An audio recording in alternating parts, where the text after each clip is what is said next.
Déjà, il faut comprendre ici que cette série de bains, c'est à plusieurs facteurs. Déjà, le premier facteur, c'est déjà au niveau de l'enveloppe Chanel où ce corps physique est constitué de peau, des, des champs magnétiques personnels, donc la vibration personnelle de l'individu, les pores énergétiques, donc les supports qui permettent à ce qu'on puisse réagir aux éléments. Et donc, dans ces éléments, la signification entre ces éléments et notre réalité ici, c'est que ces éléments ne vivent pas au même taux. Souvent, c'est un peu trop constant.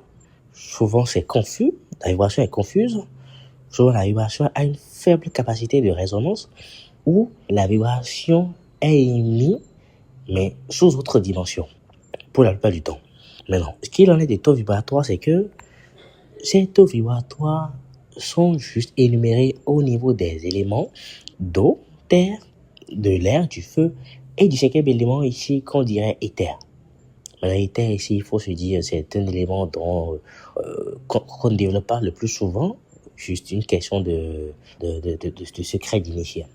Ce qu'il faut comprendre ici déjà, c'est qu'au niveau de l'élément eau, c'est pour créer cette fluidité-là et cette purification de l'être. Au niveau de l'élément eau.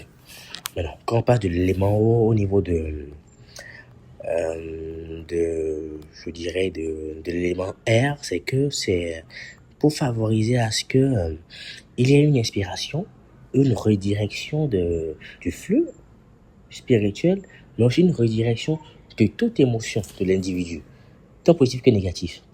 Maintenant, quand on passe à l'élément feu, c'est pour créer cette diversité-là aussi, et aussi cette activation-là de la puissance qui est émise au niveau du corps spirituel.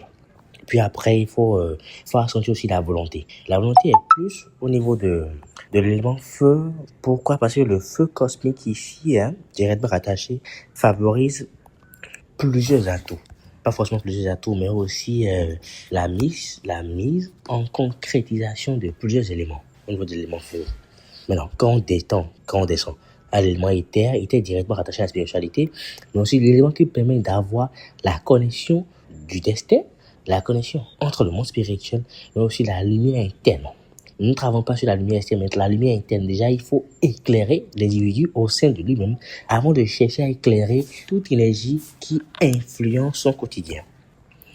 Et donc, pour favoriser cela, juste avec ces séries de bains, c'est que on cherche à régler le stress, en d'autres termes, les mauvaises influences, tant énergétiques qu'au niveau du corps, tant énergétiques que physiques, les blocages émotionnels, mais aussi les blocages spirituels et physiques. Donc, l'émotion qui est bloquée, les blocages au niveau du monde spirituel et les blocages au niveau du monde physique. Et quand on parle du monde physique, c'est tout ce qui a trait aux éléments qui peuvent jouer un rôle primordial dans l'essor, dans l'élévation de ces derniers dans le monde physique. Donc, sur le plan professionnel, sur le plan conjugal, familial, etc. Maintenant, quand on fait un pas et qu'on essaie d'extrapoler cela, les séries de bains, déjà, permettent à ce qu'on puisse purifier, comme je l'ai dit, de eau, avec l'élément eau, ce qu'on lave, en d'autres termes, mais pas seulement le corps physique, parce que le corps spirituel aussi est lavé. Je ne sais pas si vous croyez, vous voyez un peu ce qui se passe là. Maintenant, quand on extrapole cela, quand on va plus loin, au niveau des éléments dont on aura besoin pendant ces bains, c'est que l'élément eau lave ce qui est émotionnel, l'élément terre renforce le physique, parce qu'on dit tout est formé de chair, tout ça, et la chair redeviendra poussière, ainsi de suite. Après, il faut dire que l'élément feu ici favorise ou assure l'activation de ce qui est vital. Donc l'apport de l'élément feu ici favorise à ce qu'on puisse vitaliser le corps. Et là, ce n'est plus seulement un corps, ça devient un corps divin. Tant l'esprit que le corps physique. Puis l'élément air qui permet à ce qu'on puisse avoir une clarté